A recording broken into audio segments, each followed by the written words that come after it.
If you're not sure if you want to be with somebody, travel with them. And really, it tests your mettle. It tests in a very practical way, and it's a great boot camp for a relationship, for lack of a better word. It can really determine if you guys are able to make decisions together in a way that is instructive, I think.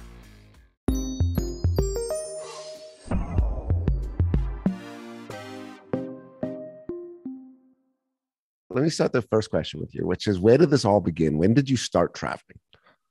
Well, probably I started thinking about travel in an earnest way around the same age that you were being shipped off to a kibbutz. I mean, that's the age where I think teenagers, and maybe teenagers, boys especially, are sort of seeing.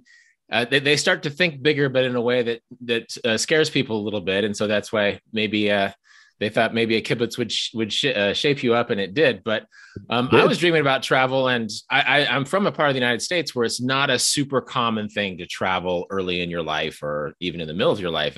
It's just the idea that you travel when you get older. And so I was sort of preparing myself for my hard life of work that at the end of which I could have the time to travel. But around the same time, my grandfather's a Kansas farmer, dropped out of school when his dad died to start farming at age 15.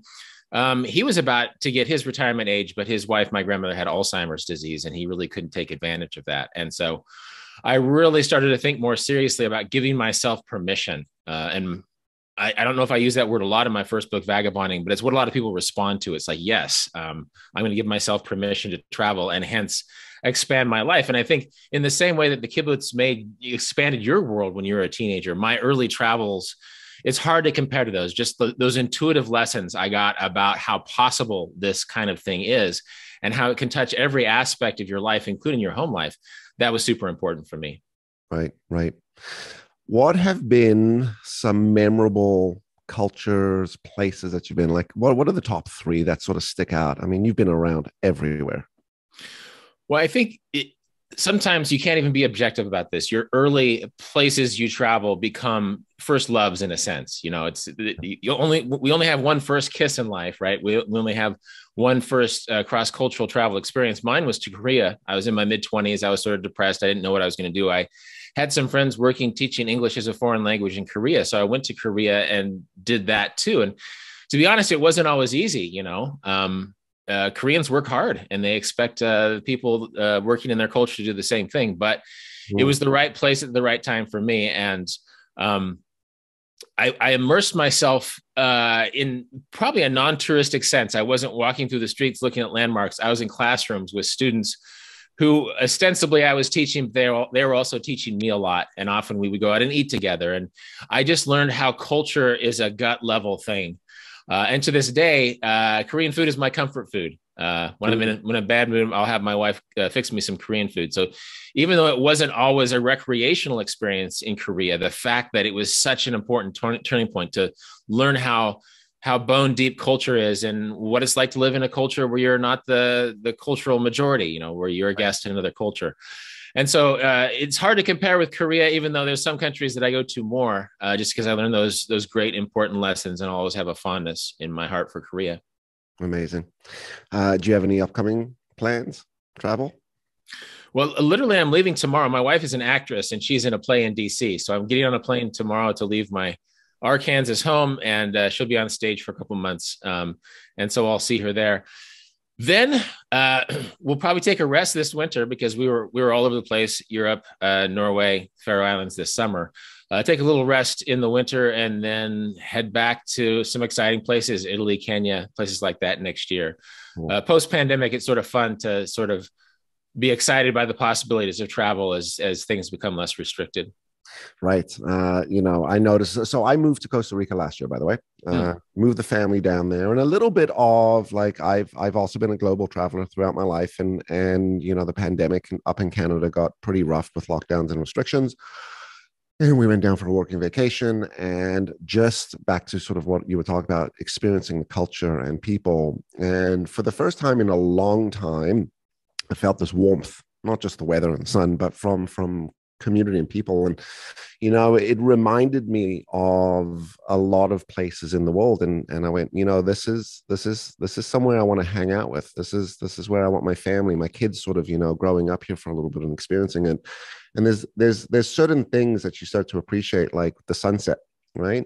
So watching the sunset in Costa Rica is a thing. And it's quite amazing at how everyone pauses and takes that moment of silence and is very present, right?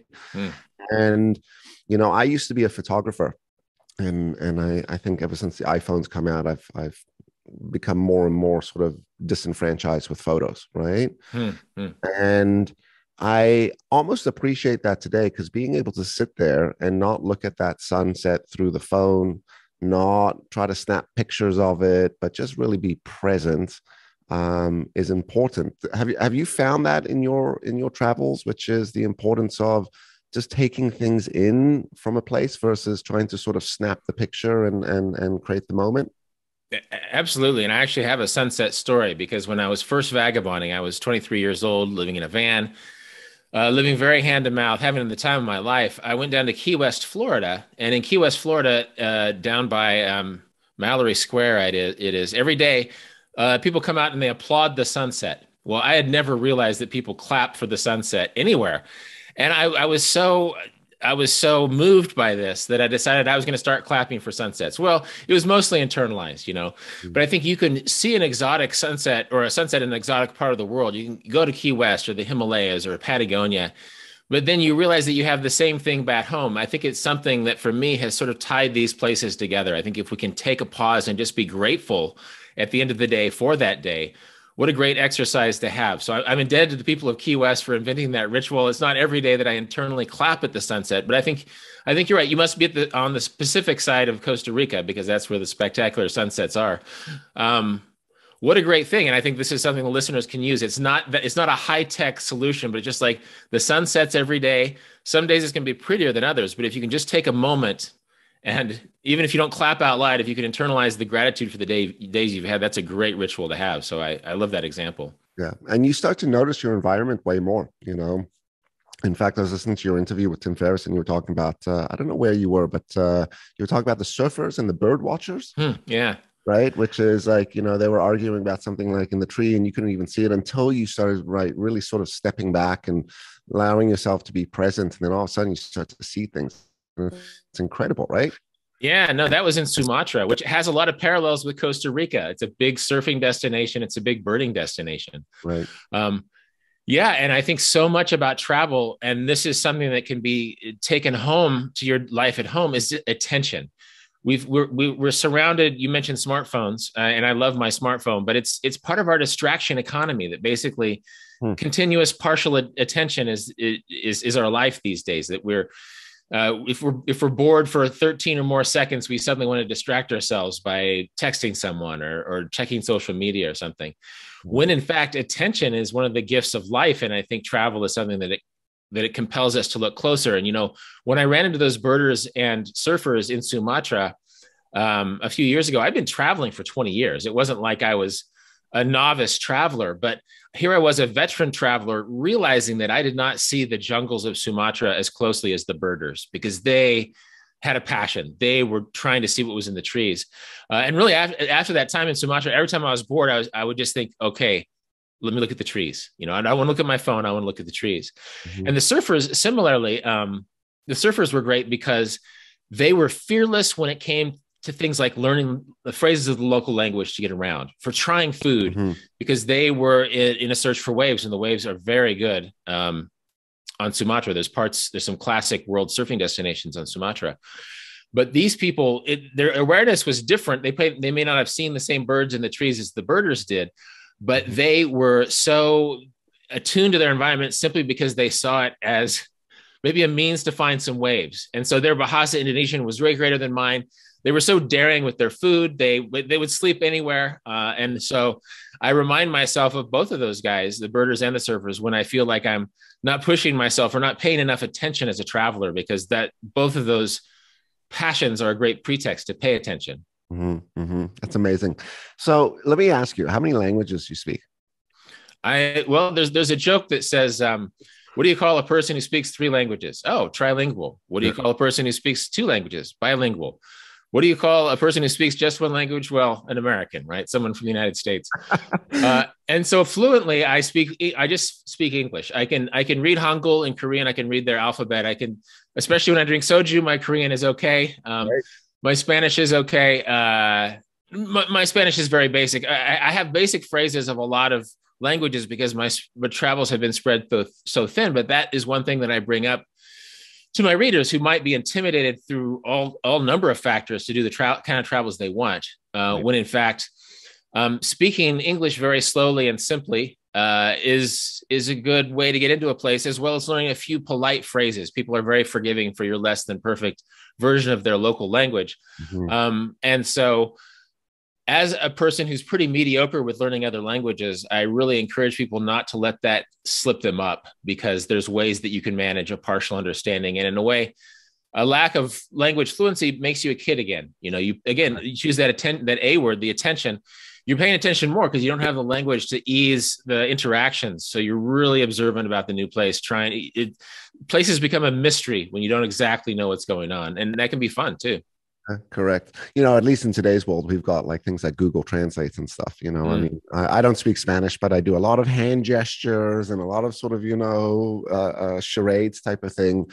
And the good old Google Translate. But again, back in the day, you didn't have this stuff, I mean, I grew up in a generation where like backpacking was a thing. You 18, you went to Europe, you backpacked, right? Or you went to Thailand, right? In fact, Thailand was a really great experience for me in quickly learning culture. So I take off to Thailand, mid-20s. I'm meeting a friend there. Where were we meeting? We're meeting in Chiang Mai. Not Chiang Mai. I want to say Koh Phangan. Oh yeah, Koh Phangan. Yeah, an island. Your island friends. Yes. So where the full moon party was.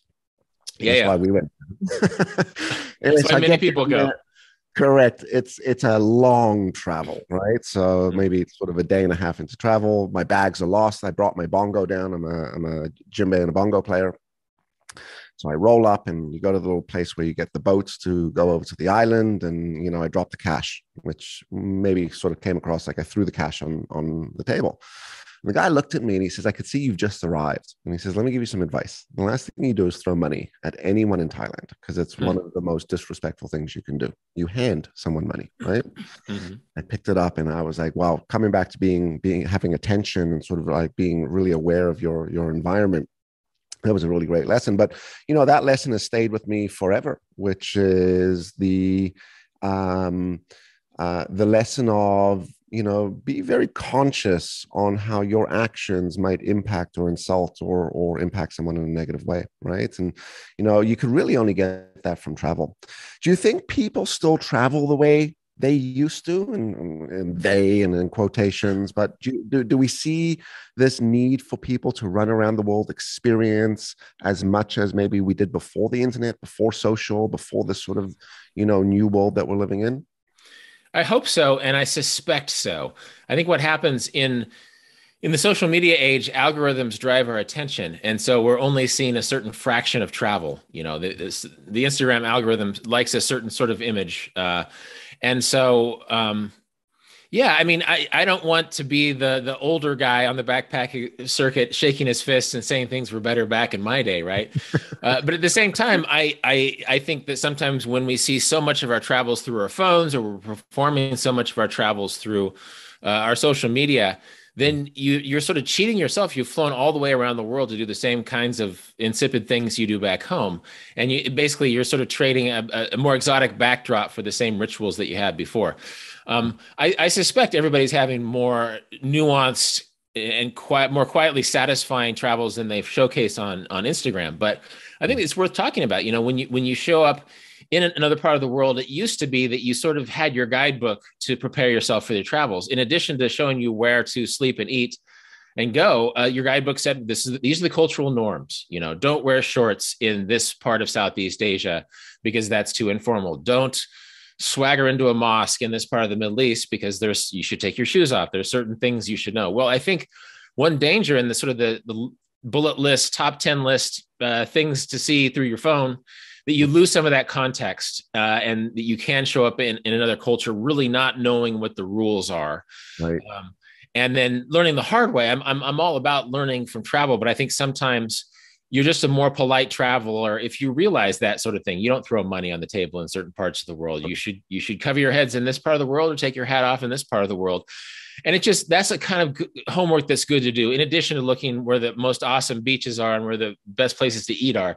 Figure out, well, what passes as polite or impolite in this culture, because you really give you a head start. If people realize that you're respecting their culture, you've learned a few words of their phrases, then the door opens way wider than it would otherwise. Right. And so I think that when you put your phone down, or, do a little bit of research with your phone and then take it down and have some adventures. My wife and I did this in Paris this summer. We researched the places we want to go, and then we put them in pencil on a map, and we brought the paper map with us instead of our phone.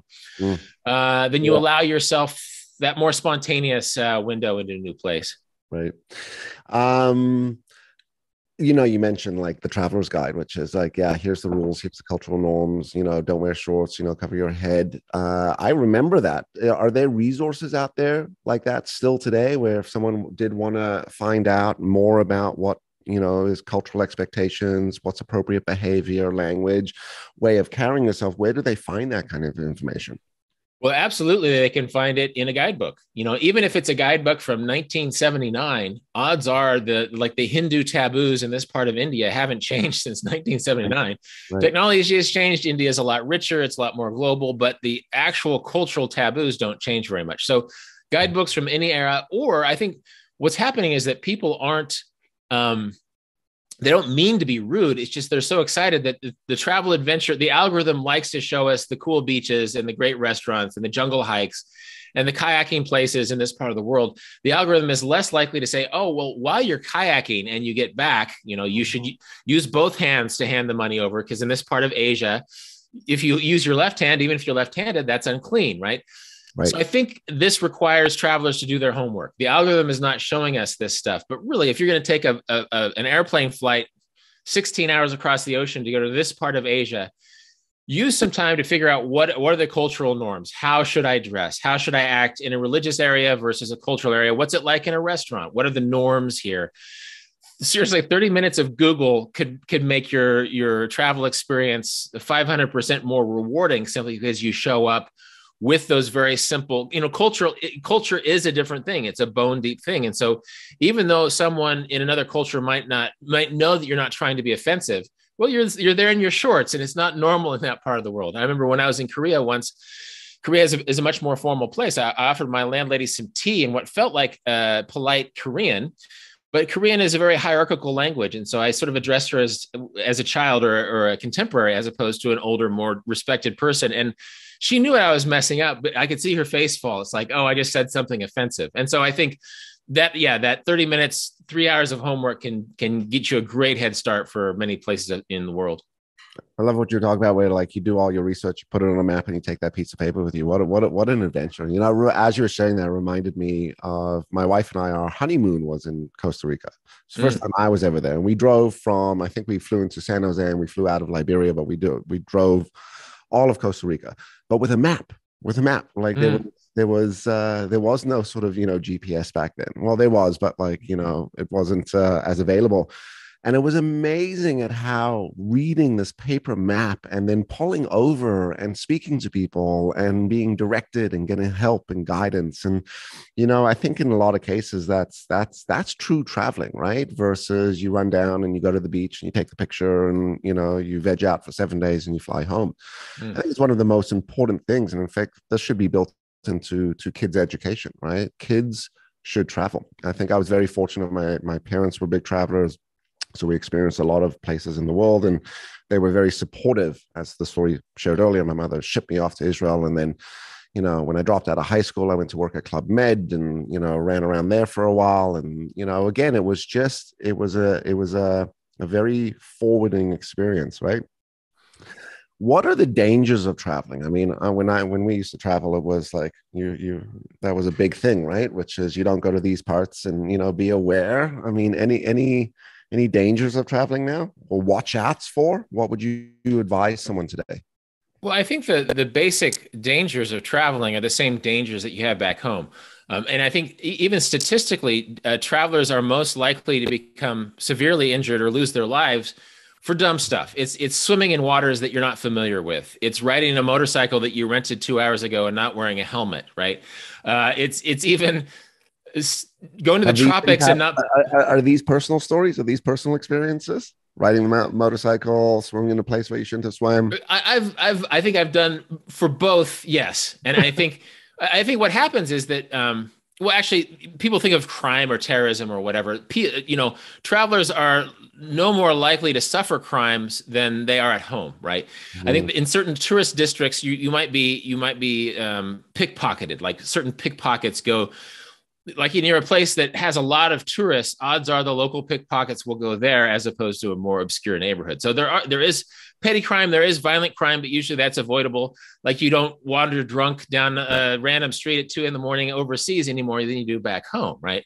But yes, what happens is, and the reason why maybe you've been subject to the same things. I've been swimming in situations where I probably shouldn't have. I have ridden a motorcycle less well than I should have in certain places. But the reason I mention them, those two examples, is that they're just common with travelers. We're more likely to do things like that when we're to rent a motorcycle that we're not familiar with, or to swim in waters we're not familiar with, than back home. And so I'm not saying that to say beware of motorcycles and swimming. I'm saying that it's usually just petty things, and you're no more likely to run into a dangerous situation than you are back home. And there's many fears that cover things. There's many fears that keep us from traveling. And oftentimes those fears are not warranted, that people are just as likely to have any of these things happen back home than overseas. Mm-hmm. True. That's actually very well put. But it is a very common thing. People will go to these places and they'll rent the scooters and the motorcycles. In some cases, they've never ridden before, but it's like, oh, let's rent a scooter and, let's rent a bike and we'll putz around here and stuff. And they're dangerous, right? I think, the advice, and maybe what I'll just paraphrase, which is be smart, make some of the same decisions that you would do at home that you would abroad.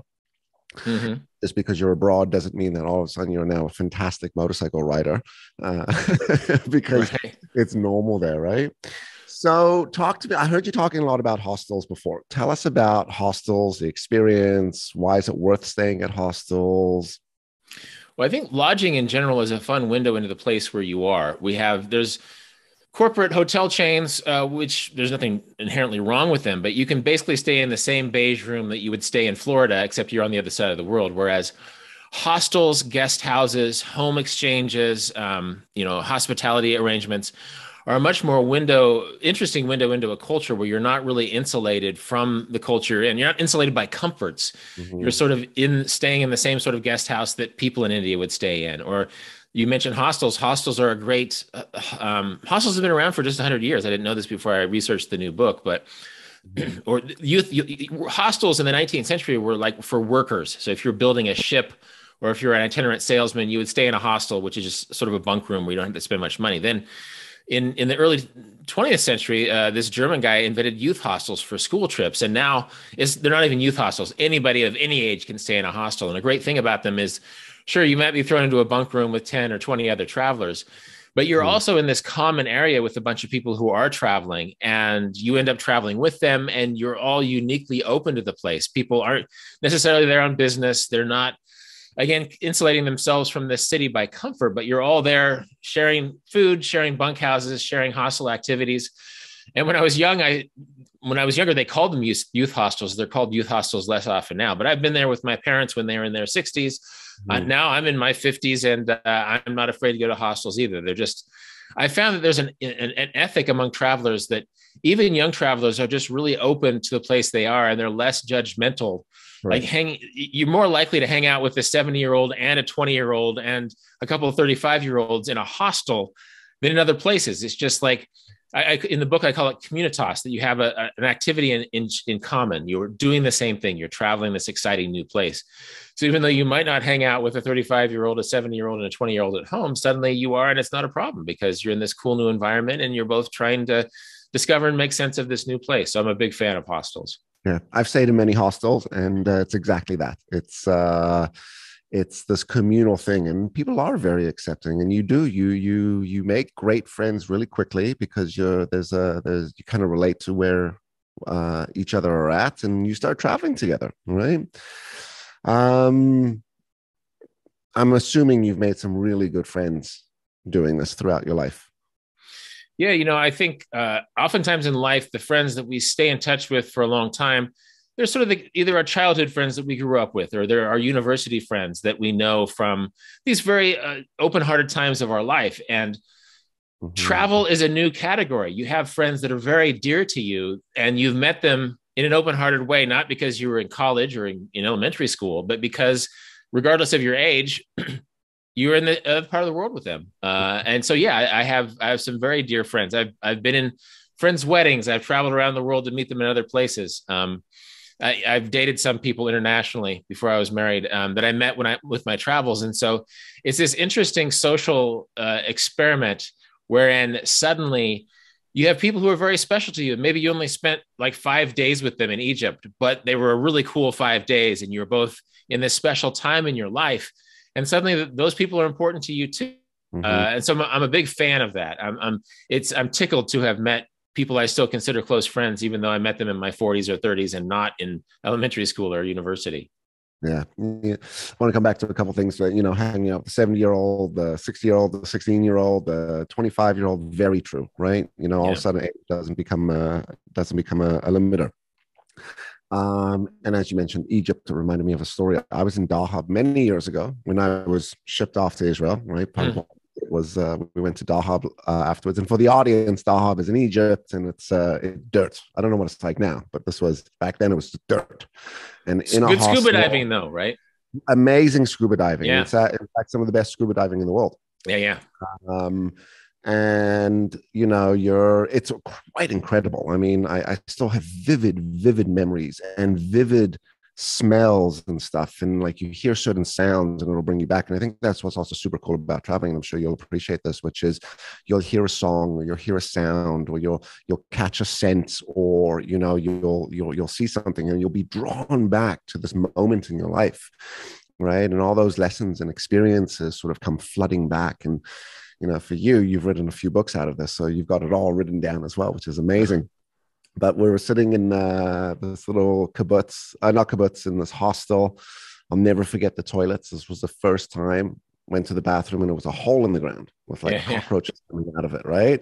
And I remember I didn't want to go to the bathroom. It was, and then someone said there's American toilets, and we paid to go around to this other bathroom, and right behind there were all these sort of traditional sort of bathrooms.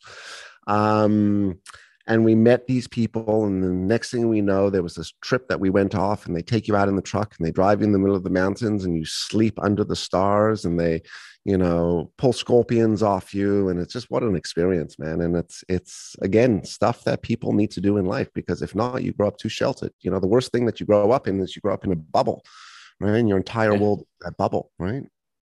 It's funny that you mentioned Dahab, because literally 2 close friends from travel I hung out with in Dahab. I actually met them in Egypt at a hostel, and then randomly ran into them in Dahab, and now they're buddies. I've been to both of their weddings. It's funny that you mentioned Dahab, because that's exactly where I have lifelong friends that I met.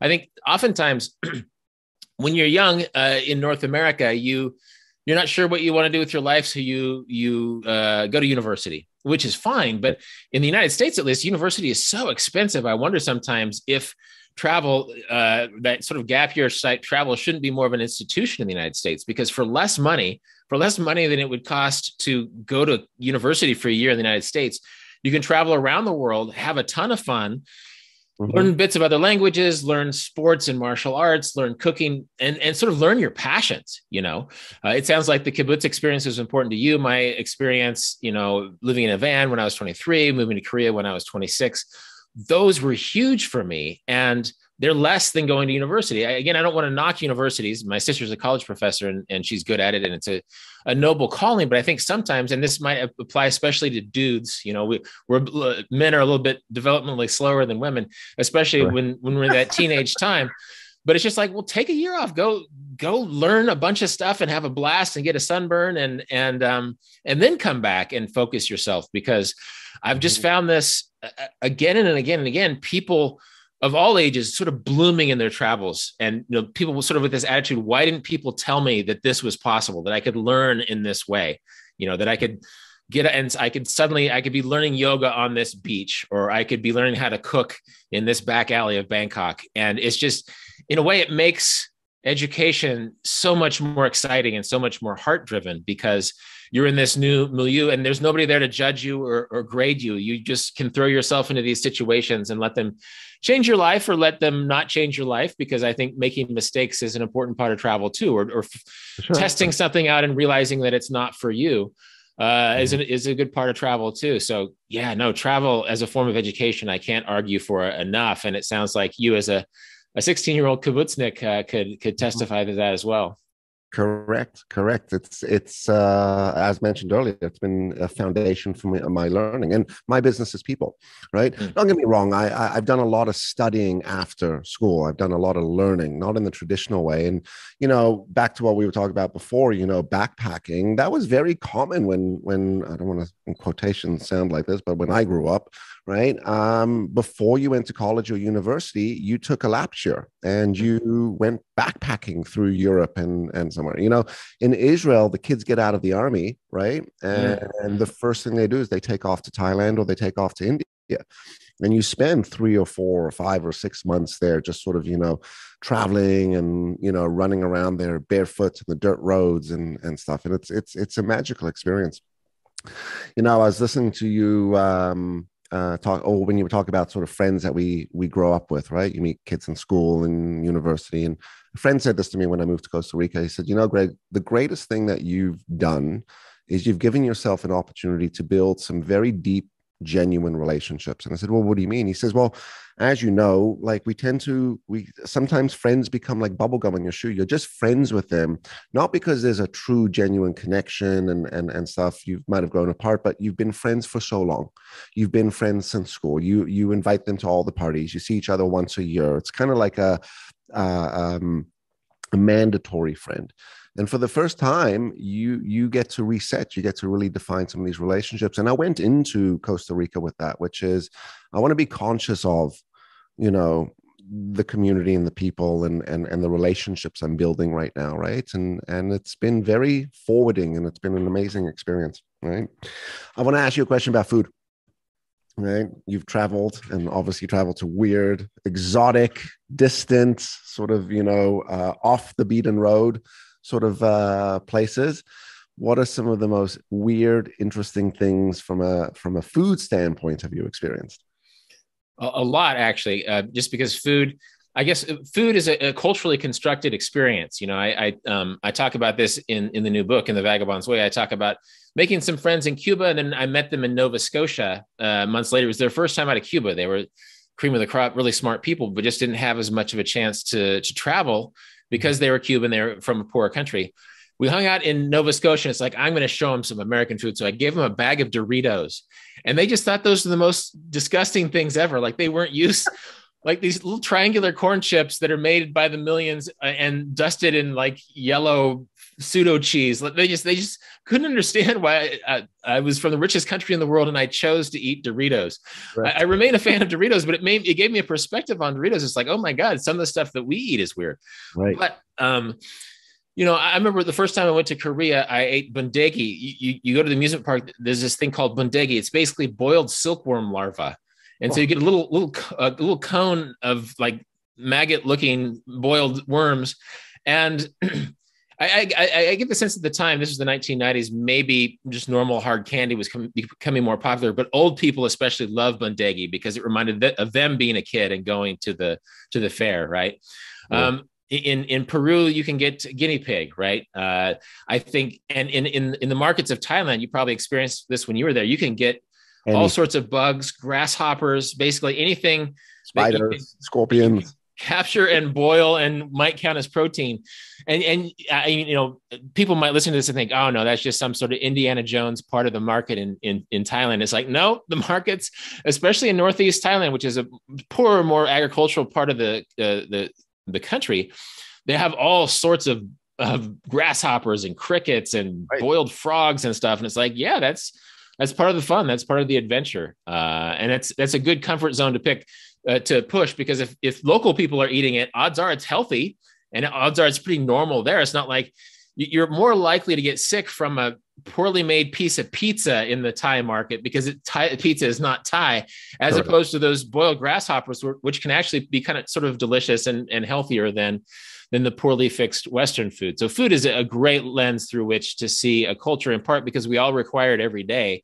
Mm-hmm. And another thing I write in the new book is when I was in Sumatra, actually, I looked up a rendang restaurant on TripAdvisor, and I walked through the market. Took me a long time to get through the market. I arrived at this restaurant on the other side of the market. I ate it. It was fine. It was sort of a tourist bus restaurant. The reason it was on TripAdvisor is because the tourists went there, but it was empty when I was there. I walked back into the market and realized it was full of local people eating food, right? That I'd walked through.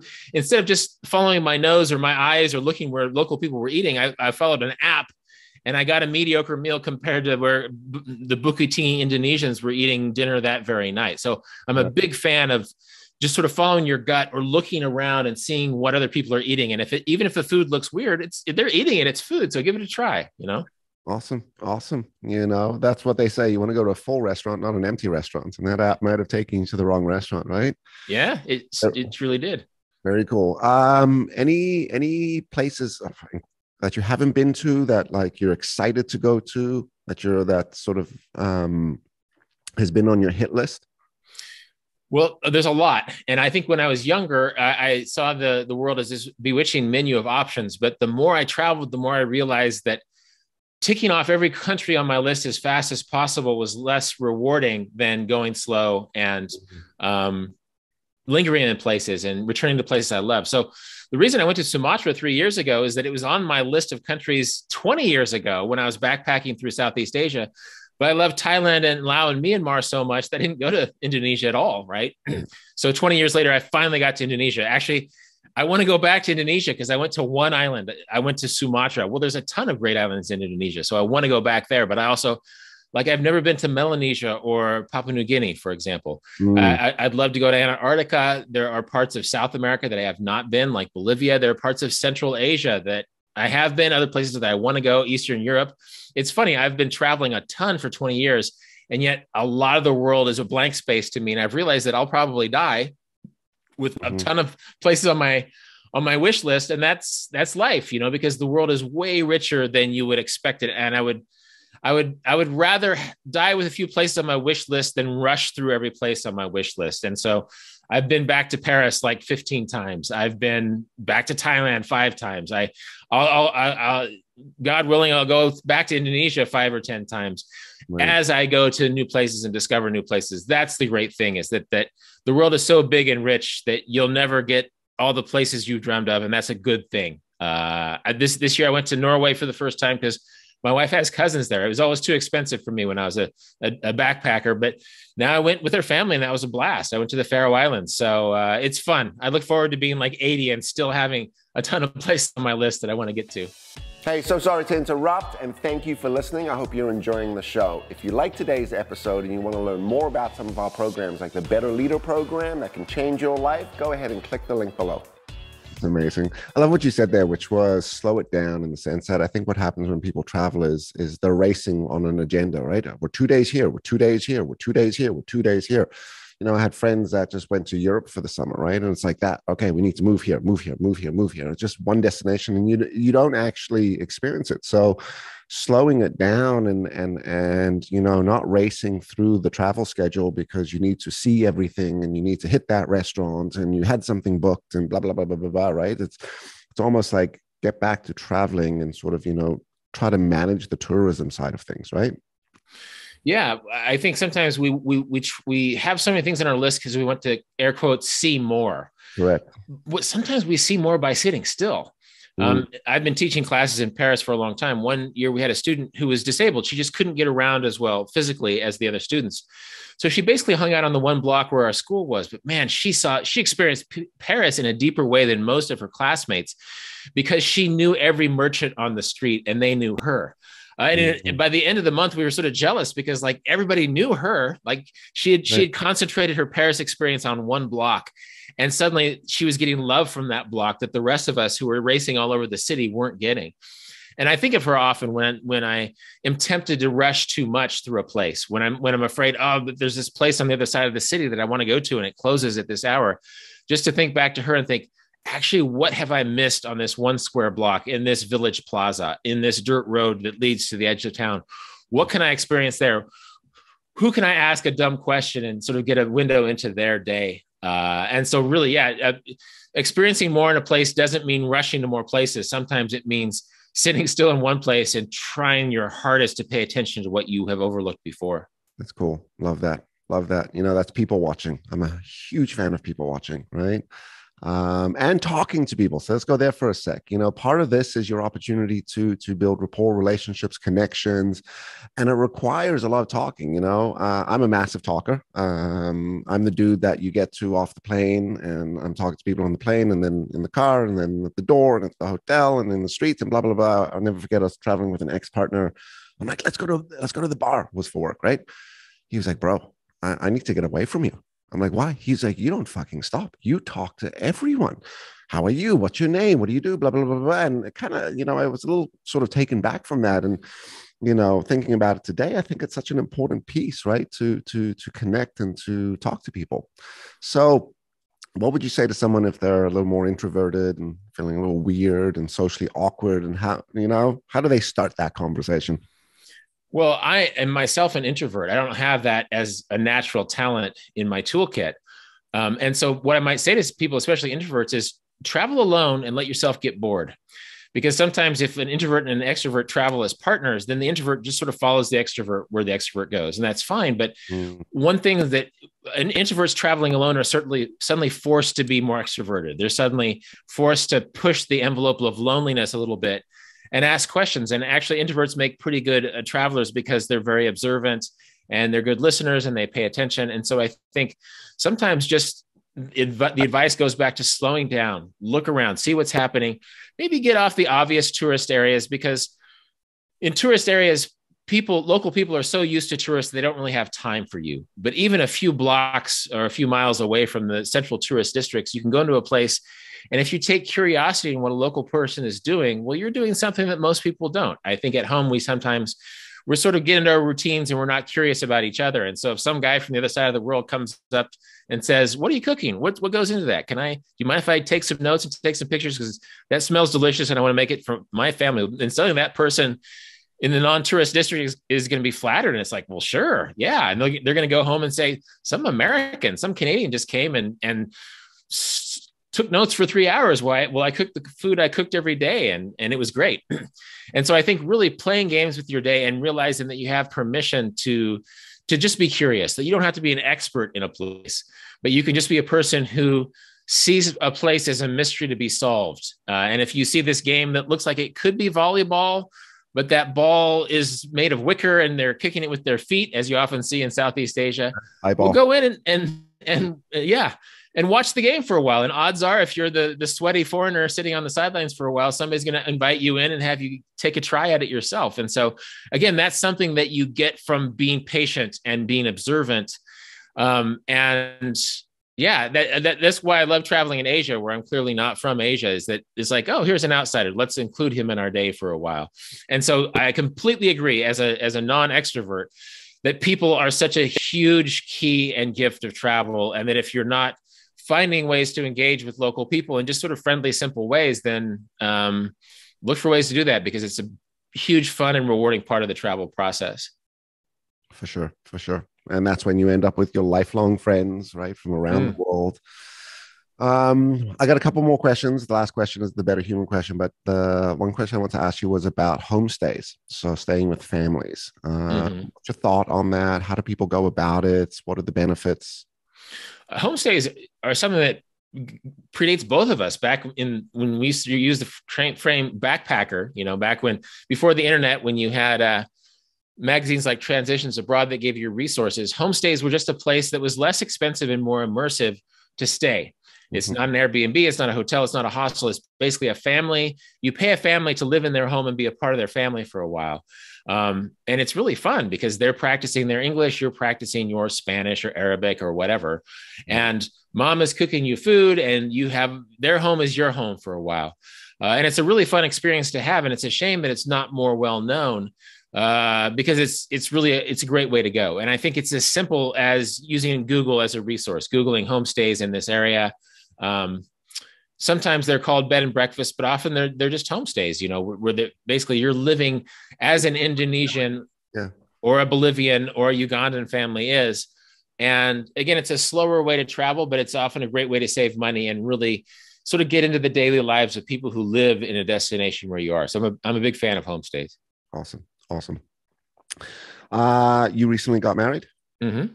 And I think I heard the story that you've known each other for a while. You were running around the world. It turned out to be someone in your backyard. Can you just tell us a story about how you met your wife and what the plan is for travels with you two? Yeah, well, sadly, I didn't meet her 10 years ago and then reconnected with her. I often say that I wish I would have met her earlier. It was the pandemic. She was supposed to be in Europe. I was supposed to be in Europe. Instead, we were both in Kansas, which is where we're both from. We grew up about probably 60 or 80 miles apart without even knowing it. We randomly met on a dating app and immediately realized that we were for each other. It's funny. I was pushing 50 years old at this time.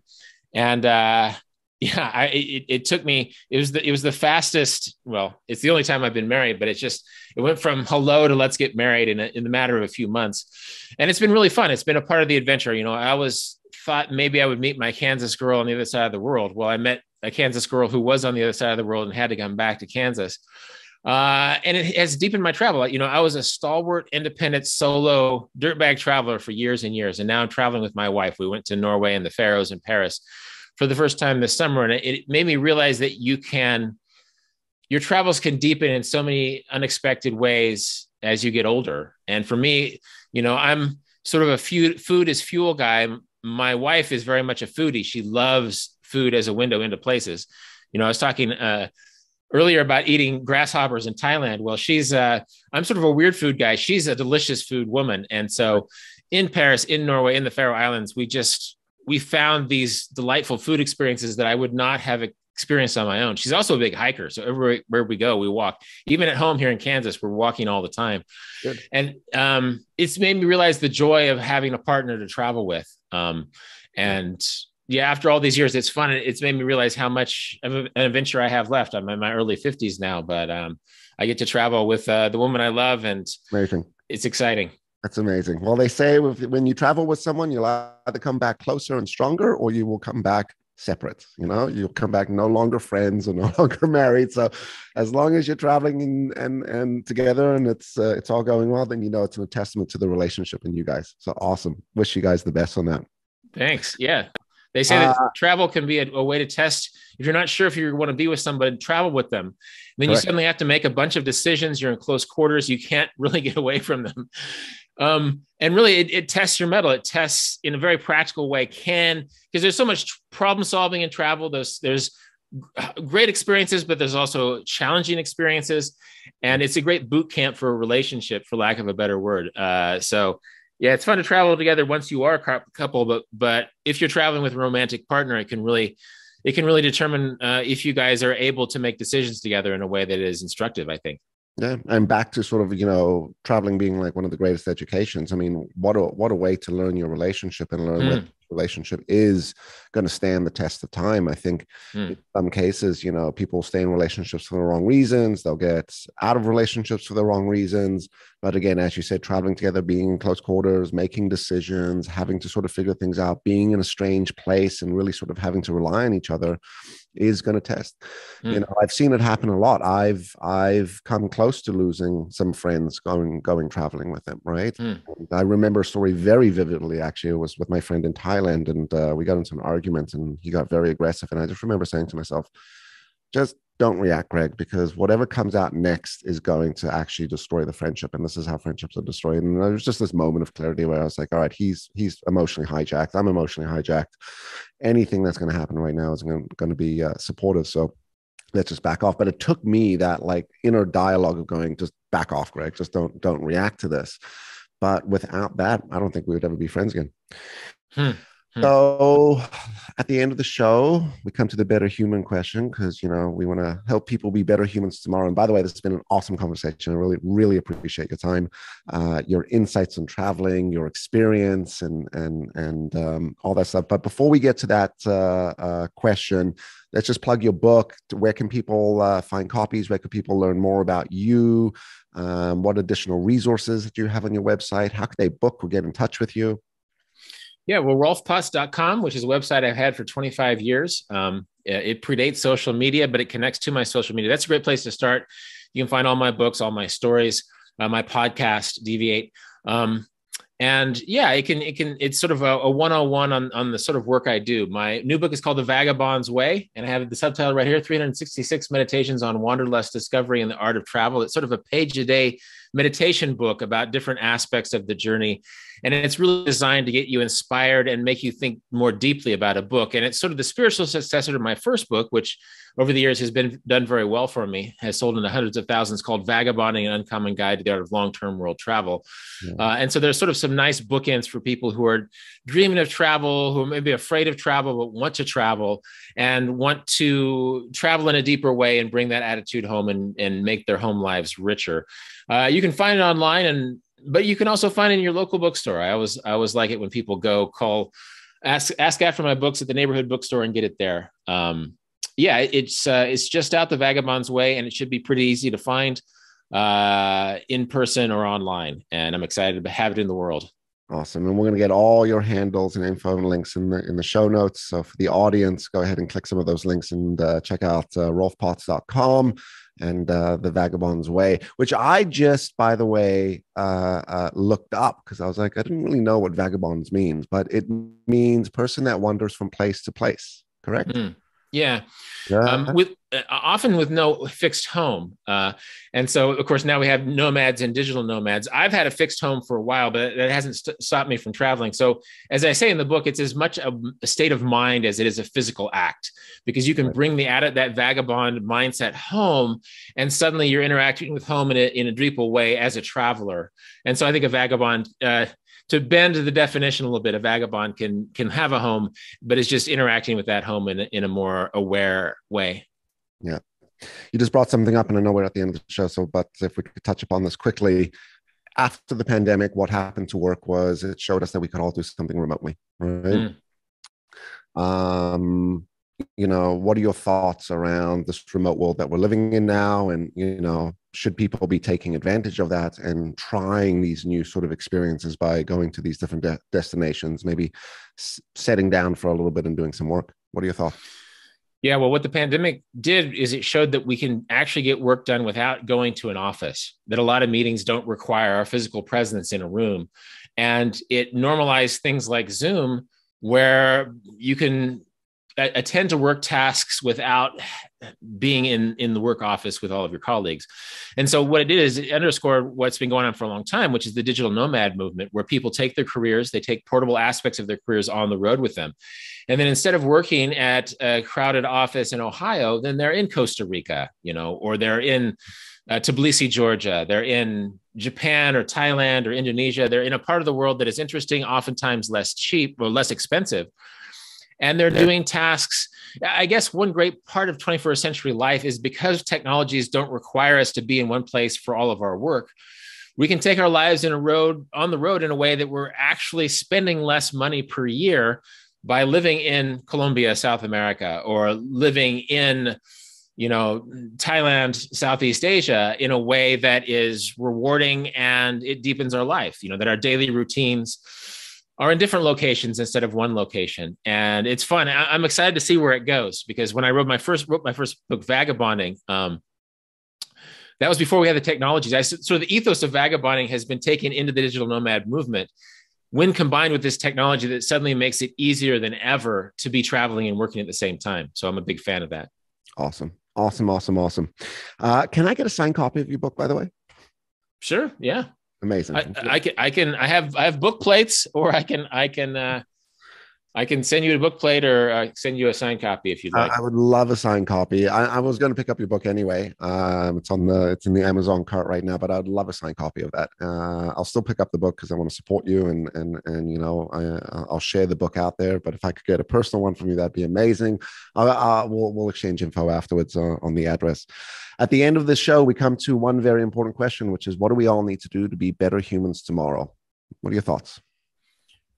I think adding on to what we just talked about, we just need to slow down and pay attention. And we don't have to travel to the other side of the world to do that. But sometimes traveling to the other side of the world reminds us that that is important, because the life we're living is this life in the present moment. I think oftentimes at home, we were sort of obsessed with the future so much that we were doing a disservice to the present moment. Mm-hmm. And travel forces us to pay attention, be it through sunsets, which we can also have at home, or through unfamiliar neighborhoods, which you can also find at home.